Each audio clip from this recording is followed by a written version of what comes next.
Interaction, Canada Sportsbook. Hello, everybody. Welcome back to Game Over Ottawa. Another depressing loss for the Sens here tonight. I was hoping that we would do better than last time out against the Jets, but it ended up being the exact same score. So pretty painful stuff tonight, but hopefully a good episode ahead of us. I've got Jackson from Jets Hub joining me tonight. How you doing, Jackson? Pretty good. Thanks for having me on. Awesome. Yeah, I'm sure you are probably in pretty good spirits after the way that game went compared to me. Yeah, no, I'm feeling pretty good considering how the last few have gone for the Jets. So it was a nice bounce back game there. All right, so we will get into the analysis of tonight's game just after a word from our sponsor, Sports Interaction.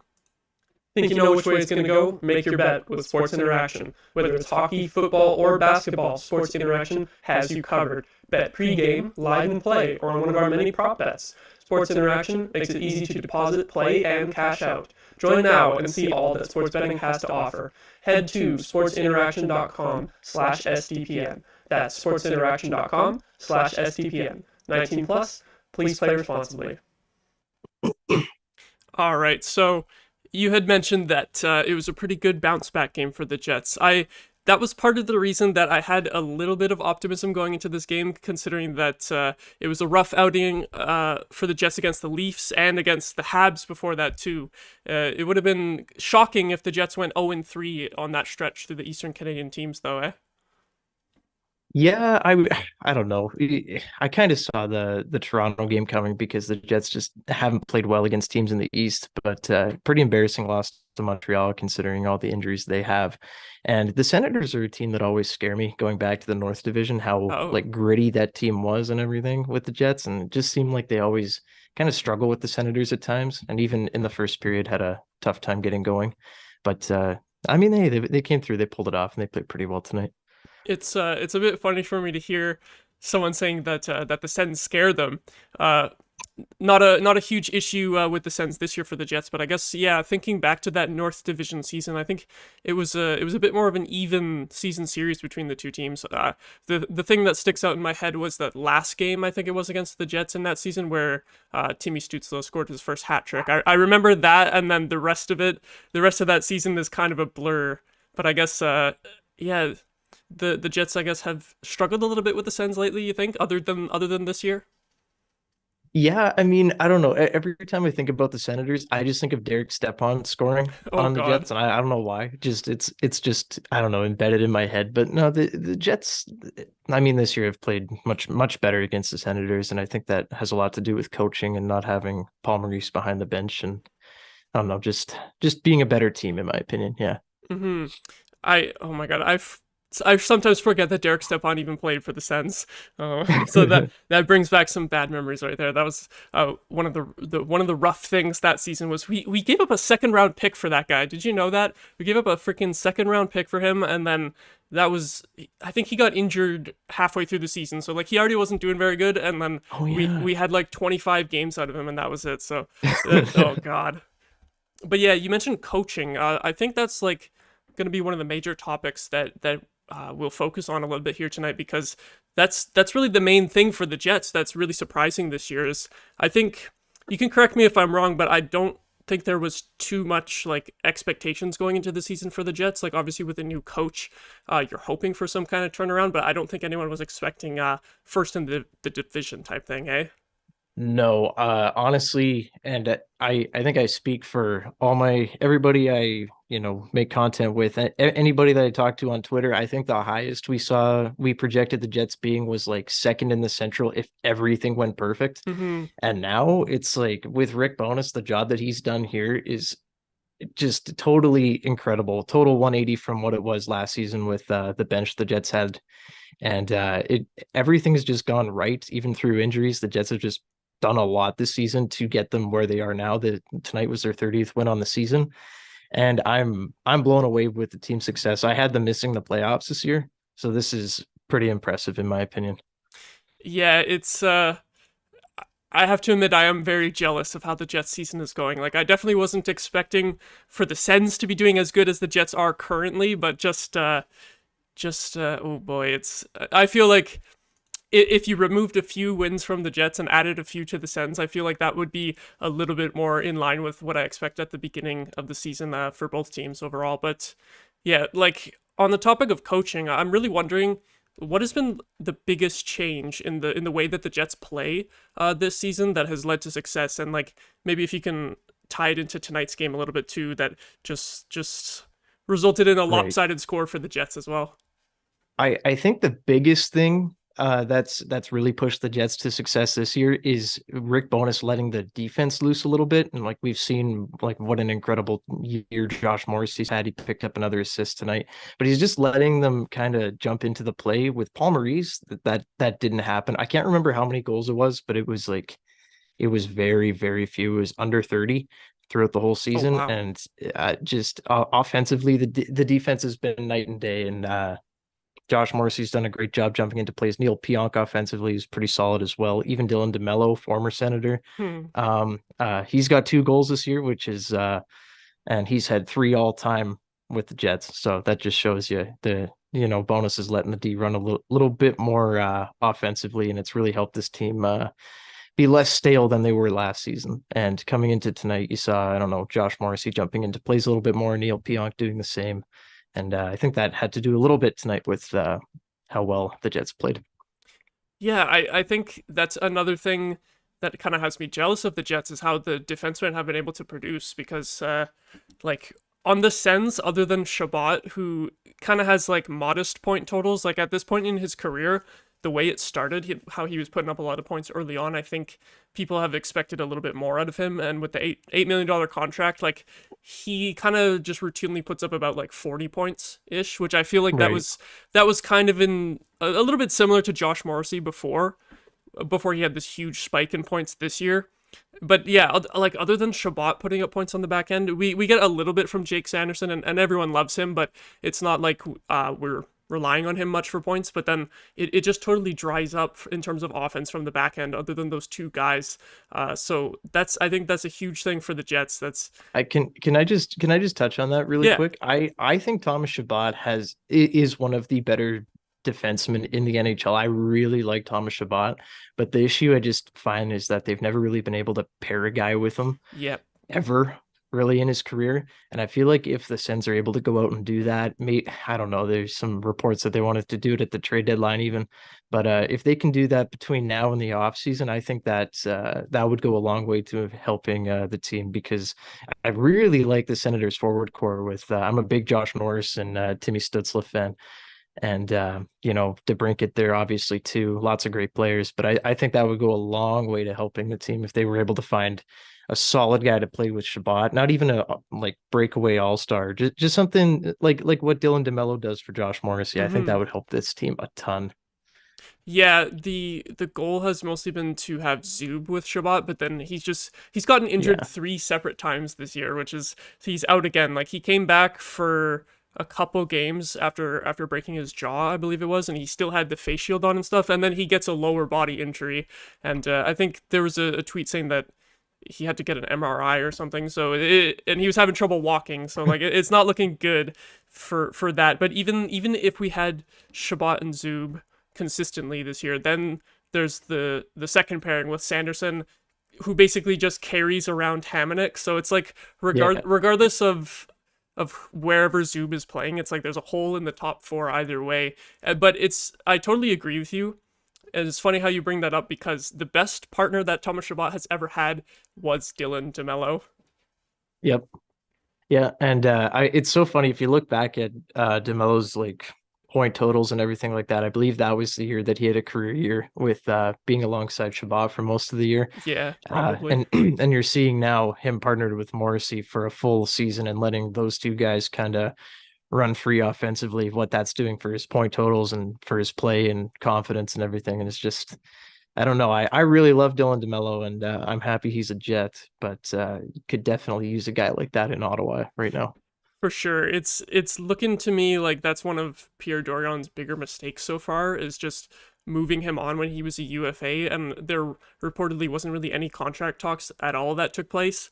He was kind of what's the term I'm thinking of? He was kind of a diamond in the rough when we got him, because he was sort of like the throw-in in a Carlson trade, at least in terms of the fan perception. Everyone's just like, who is this guy? He didn't appear to have much trade value at the time when he was included in that trade, and it's like just not great asset management to get a guy like that sort of from nothing, and you build him up and he's actually performs pretty well as a solid top 4D, and then we just move him for a pick without actually like having any upgrades on the way. So yeah, I'm very sad about Dylan DeMello. Yeah, no, I mean, yeah, I mean, at the time, UFA, you're probably looking to unload him. But just, I don't know, it worked out for the Jets the way it was with them, with their decor being so depleted before Dylan and Schmidt were even a thought there. But I like how he's calmed down. Josh Morris, he added some stability there, and even with some of the younger guys at times this year stepping into the third pairing role, he's just a nice guy to have. But I think if the Sens do plan around this offseason, bring in a couple defensemen, I think that team can look pretty scary. Mm-hmm. Man, you mentioned Nate Schmidt. I kind of forget that he's on the Jets. I feel like Yeah, me too. when he when he came onto the scene with Vegas, like he was putting up some points there and being like pretty near the top of the team in ice time. But I feel like I never hear his name anymore ever since he's gone to Winnipeg. Like, what's up with him? Nate Schmidt is the most okay defenseman there is in the league. He plays really well one night, or he's completely unnoticeable. It's totally opposite things. And I guess it's not the worst thing if you're a defenseman and you're totally unnoticeable. But this year, I believe, unless he had a point in this game, I don't think he did, but it was 4 goals, 4 assists for Nate Schmidt. He's on the second power play unit. He's not bringing a ton offensively, but when he's very solid when he's with the right partner. And I think that's very important for him. I've really liked him with Brennan Dillon, those two together. I think those two have been fine for the most part together. Not a groundbreaking pairing or anything like that, but when he's partnered with really anybody else aside from Sandberg, it is just chaos for Nate Schmidt. He's just, I don't know, makes a few passes in his own end that you don't really love to see. But the latter half of the first half of the season, I think he's done a lot better and kind of stabled out his game a little bit. He's been a little bit more calm. Is he still on that $6 million contract or 5.9 million or whatever it is? Yeah, so he's on a fat contract for the next 2 seasons, I believe, after this year. Oh, I thought it was like bad. closer to expiring if it was still going. Oh my God. No, it's bad. So in retrospect, I would have loved if the Jets didn't make that move. Just with the impact that he's making versus the cap dollars that with how cap strapped every team in the NHL is right now. Mm-hmm. But it is what it is. I don't think he's hurting the team necessarily as much as maybe a couple other guys on the team are. But I think if Chevy could go back and reverse that move, I think that might be one he would.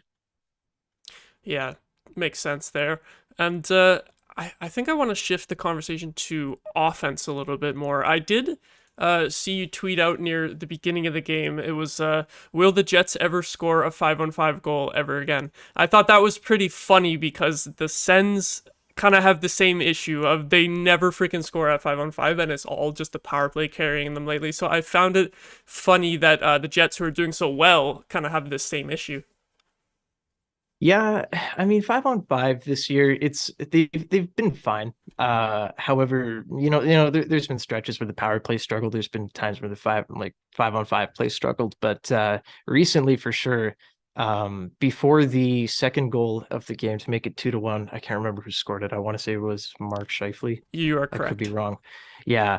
Before that goal, the Jets went 10 periods without scoring a 5-on-5 goal. Oh, wow. Which was pretty rough. And then they had, 1 power play goal in each of their last 2 games, which is nice. But, for a team that's higher up in the Western standings right now, vying for first in the Central, you kind of want them to be better 5-on-5 just for confidence wise heading into the playoffs. Mm-hmm. But it's been pretty frustrating the last little while, and a little bit throughout the season. I feel like the power play and Kyle Connor and Mark Scheifele there on the power play have kind of carried the Jets a little bit offensively through a little bit of it. But I'd say they're about middle of the pack there. But no, that's interesting with Ottawa as well, because I thought their power play was pretty solid as well. Just couldn't beat Hellebuck tonight. Yeah, I was surprised to see the Sens are still ranked, I think fourth it was on the power play heading into this game.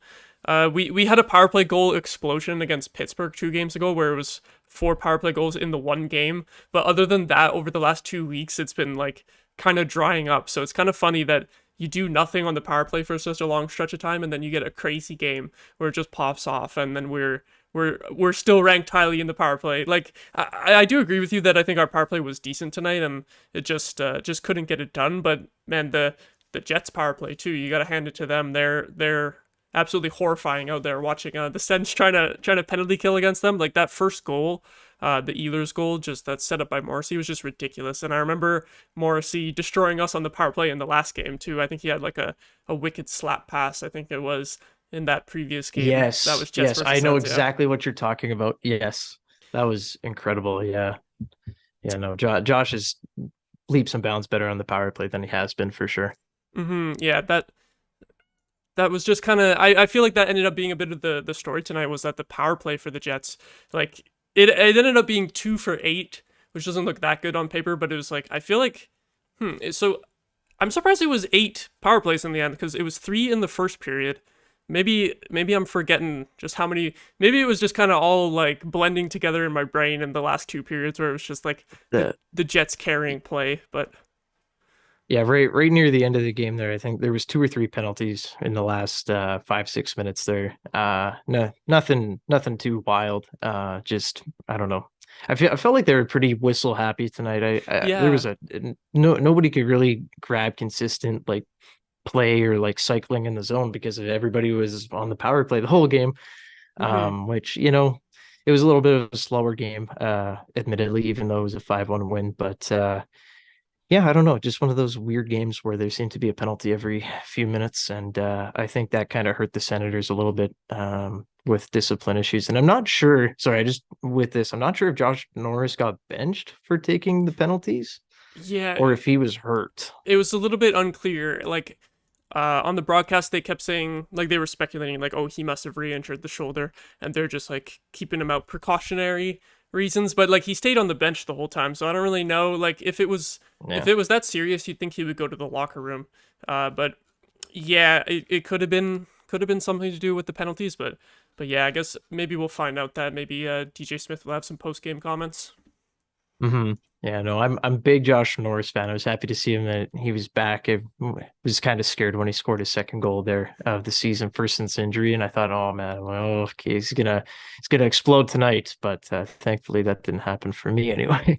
Yeah, I've been pretty happy with Norris's play so far in the return from injury. Like after missing so much time, like you have to cut him a bit of slack in those first 2 games, not picking up any points, but he was still getting shots and scoring chances. And I did mention like the Sens 5-on-5 play.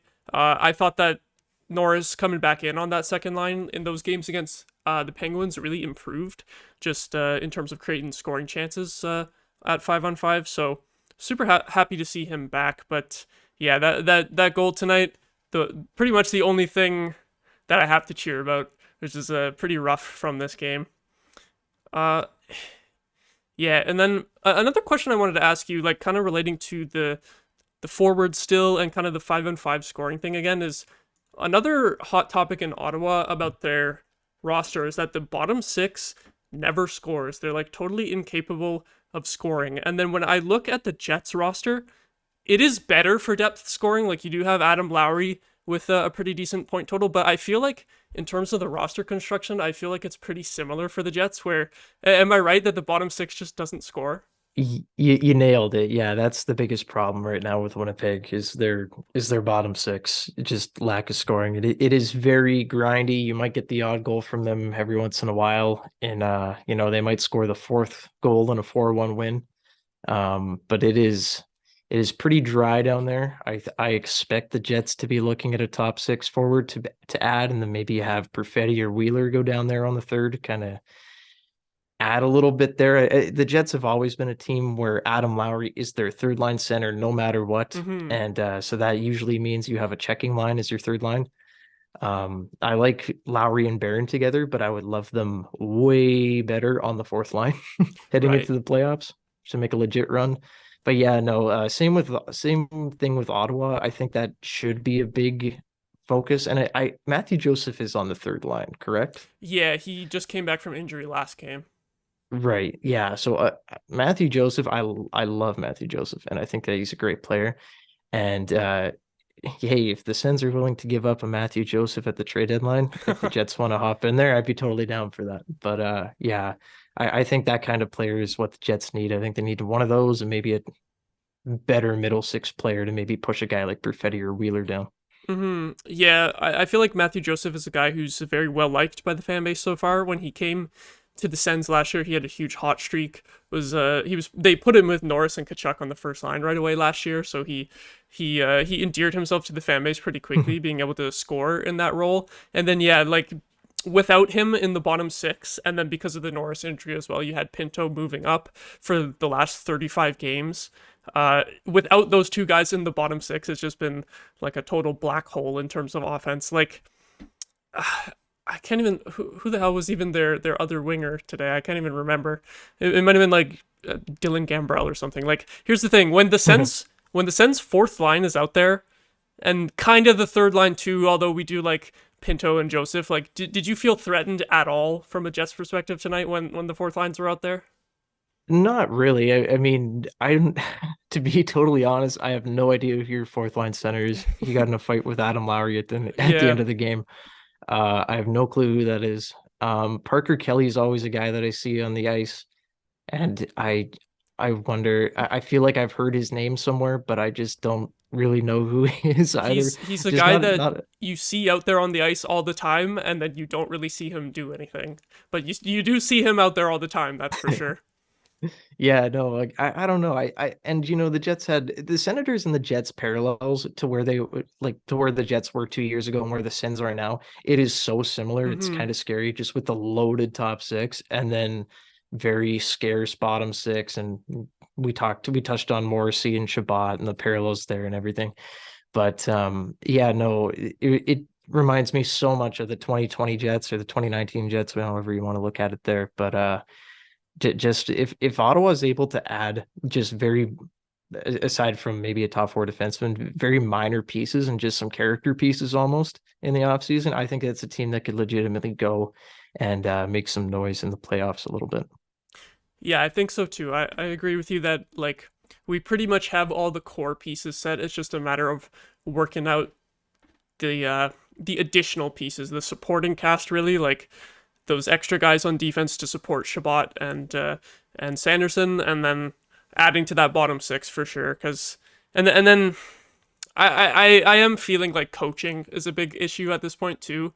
We've been like up and down, back and forth on the topic of DJ Smith all season because we've had winning streaks and we've had bad losing streaks. So it's like certain points of the season where I come on here and I'm like, oh my God, I'm sick and tired of DJ Smith and he needs to go. And then we have some other stretches where we win 5 in a row and then suddenly I'm positive and I'm like, oh, maybe we can get back to the playoffs. But we're at the point now where we're halfway through the season and we're not even close. Like we're pretty much already screwed in terms of trying to get to the playoffs. Like there's no chance at this point. And I do have to admit that with Bruce Boudreau being on the outs in Vancouver, I'm pretty tempted by that. Like I'm kind of hoping that we could pick him up. The only thing is that with the ownership situation changing for the Sens soon, and that's still going to take like a few more months to get settled, they might not really be looking to make any hockey ops changes right now, or they might not be allowed to. They might have to wait, until the new ownership comes in. So by that point, Boudreau might be snagged up by another team.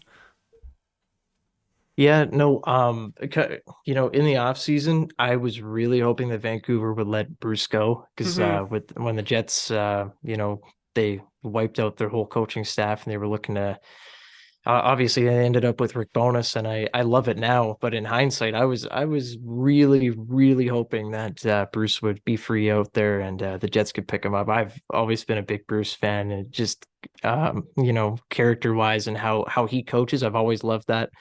Hasn't worked out in Vancouver for him, unfortunately, but I think if he were to go to Ottawa, maybe not this season, you said earlier with the ownership changes and stuff like that, right now might not be the best time to do it.